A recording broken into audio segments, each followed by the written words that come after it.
When do you plan on leaving your parents' home? It's about time you grew up. My husband barged into my family home, his voice laced with anger. That should be my line. The one who's been ignoring me is you. I don't have an ounce of love left for my husband, I retorted, my patience wearing thin. What's up all of a sudden? After ignoring me for so long, he spat out, his face flushed with frustration. Since when did my wife get so cheeky? Don't get too carried away just because you're at your parents' house, he continued, his tone growing more crude by the moment. Surprised by his harsh words, I fell silent, taken aback by the sudden confrontation. You really are an idiot. Well, I'll let it slide this time, so hurry up and come home, he demanded, his exasperation evident in his voice. Despite his words, I had no intention of returning home. Don't misunderstand, our marital life is over, I declared defiantly, my resolve unwavering. What do you mean by that? You haven't heard anything from your mother-in-law. Well, let me tell you, he pressed, confusion evident in his tone. With a defiant smile, I revealed the truth to him. Jackson and I were married 2 years ago. We were both sales representatives at an electrical parts manufacturer in the same batch. We often went for drinks after work. Before we started dating, my husband would often say such things, and I felt the same way. That's probably why we were naturally drawn to each other and started dating. We didn't interfere with each other or act overly sweet, but he was someone I thought I could spend my life with. A year into our relationship, he proposed. Of course, I said yes. 3 months after the proposal, we got married, rented an apartment near our workplace, and began our life as newlyweds. I had no intention of having children just yet, so I didn't quit my job. Despite our marriage, my husband often neglected his responsibilities at home. I'm going out for a bit again. You should help with the cleaning once in a while, he would say, leaving me to manage everything alone. It saddened me that he didn't contribute more, but I tried not to dwell on it, believing it was just the role of a wife. However, as time passed, his absences grew more frequent, leaving me feeling neglected and unloved. One night, he returned home late, offering no explanation for his absence. Who were you drinking with? You were out quite late, I questioned, but he ignored me, retreating to the living room without a word. I knew better than to press him when he was in a foul mood, so I left him alone, hoping he would return to his usual self by morning. But the next morning, as I prepared breakfast, he showed no signs of remorse or explanation for his behavior. Good morning. Anything wrong yesterday? He asked casually, as if nothing had happened the night before.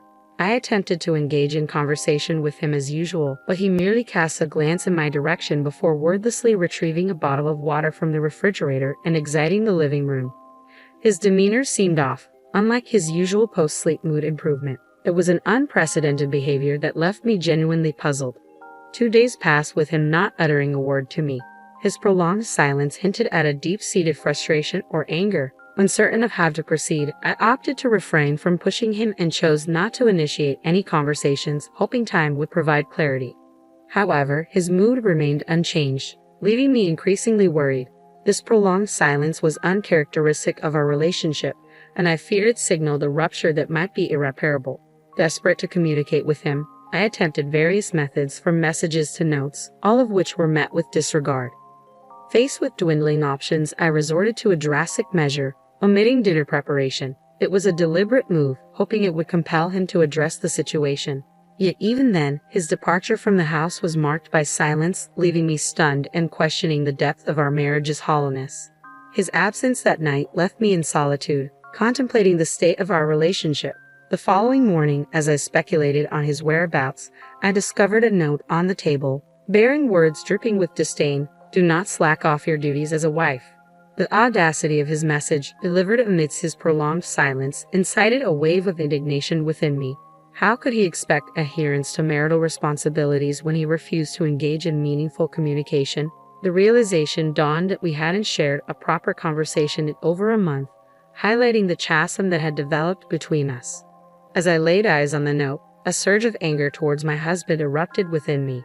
I can't deal with this anymore. I can't bear it anymore. I'm going back to my parents' house, I muttered to myself, overwhelmed by the suffocating silence that had enveloped our relationship. Leaving those words beside my husband's scribbled note, I made the decision to return to my parents' home. After an hour's journey from the apartment we shared, I finally arrived, greeted by the shocked expressions of my parents. Emily, what in the world happened? They inquired, their concern evident. I explained the situation, and without hesitation, they welcomed me with open arms. Their kindness provided solace, offering a safe space where I could freely discuss my struggles. Thank you. I think I'll stay here for a while and observe how things go with my husband, I expressed, grateful for their unwavering support. Back at our shared apartment, the anticipated communication from my husband never came. His silence spoke volumes, leaving me resolute in my decision to maintain distance until he made an effort to reach out. Days turned into weeks, and still, there was no word from him. I grew accustomed to his absence, focusing on rebuilding my own life. Half a year passed, and just as I was about to step out for some shopping, I opened the front door to find my husband standing there, his expression stern and determined. "Why are you here?" I blurted out, momentarily forgetting his existence.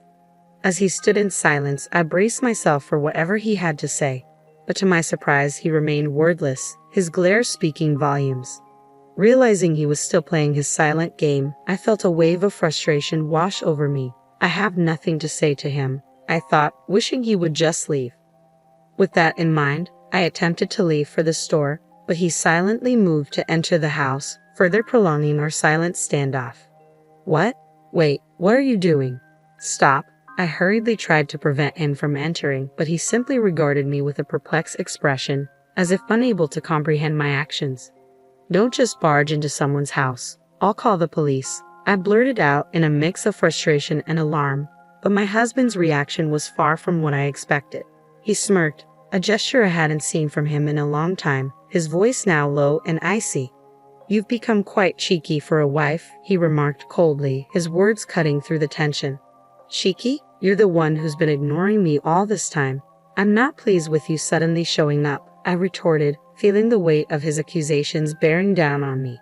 "Since when did you get so high and mighty? Don't let staying at your parents' house go to your head," he continued, his tone growing increasingly hostile.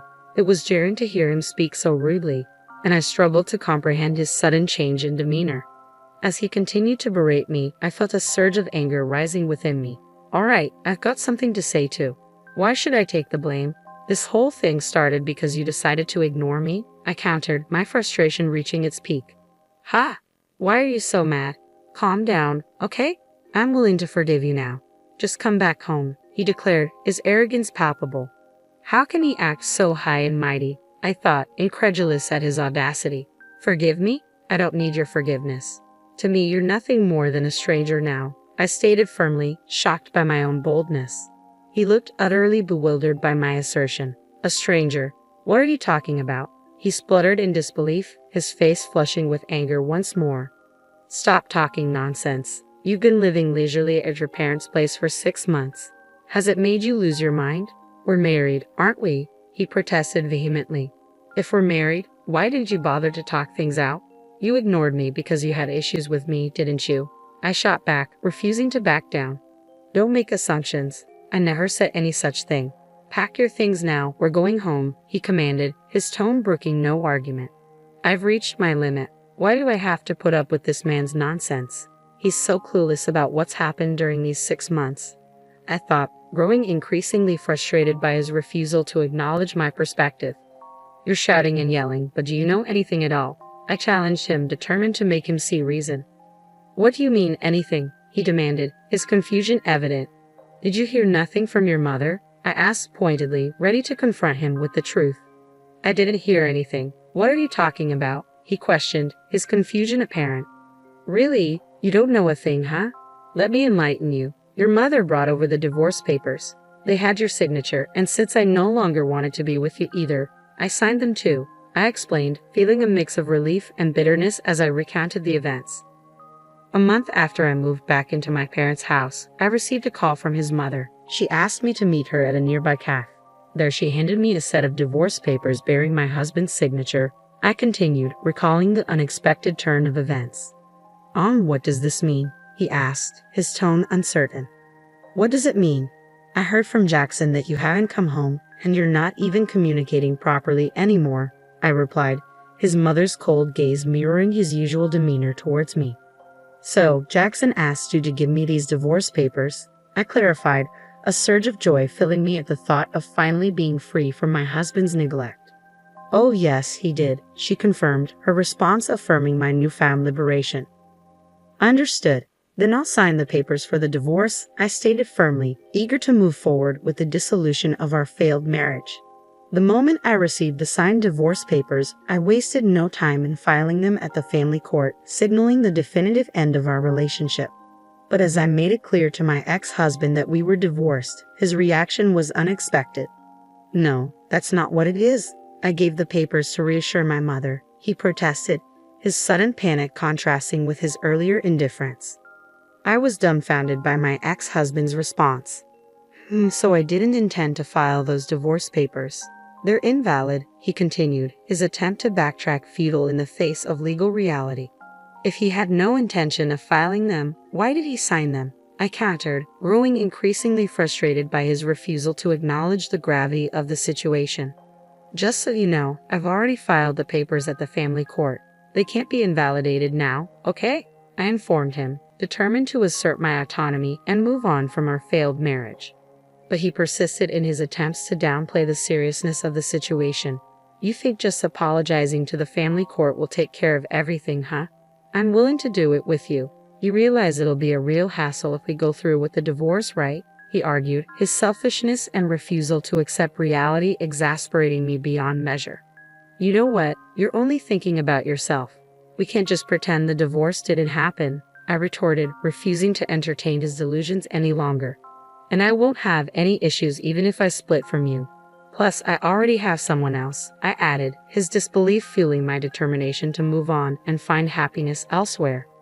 "You're lying. You're just saying that because you don't want to come home," he accused, his denial of the truth emblematic of his inability to accept responsibility for his actions. "It's not a lie. It's the truth," I asserted, feeling a sense of liberation as I finally spoke my truth. "I won't forgive you," I declared firmly, despite the disbelief in my ex-husband's eyes.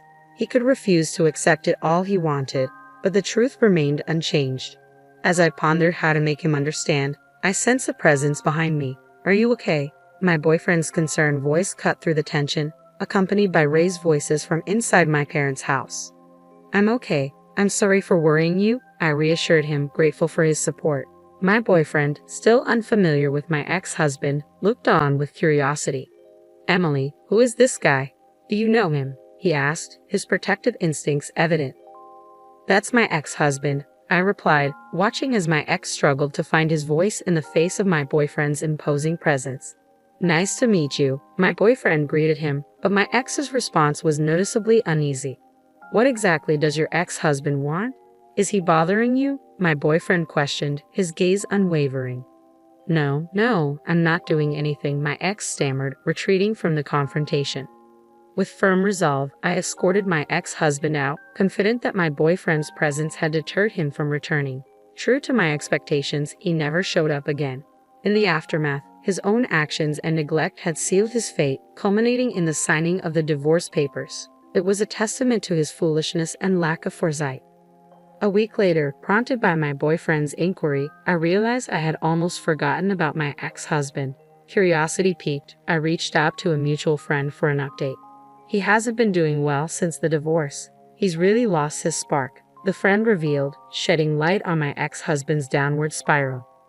Surprised by the news of his abrupt resignation from his job, I couldn't help but wonder about the sudden turn of events. It seemed his facade of taking care of his mother was just that, a facade. Despite the revelations, I couldn't find it in me to sympathize. His actions had led to this outcome, and now I was focused on building a happier future with my boyfriend. As a newly divorced woman, marriage wasn't on the cards immediately, but we planned to register next year. With proper communication and mutual respect, I hope to create the happy family I had always dreamed of.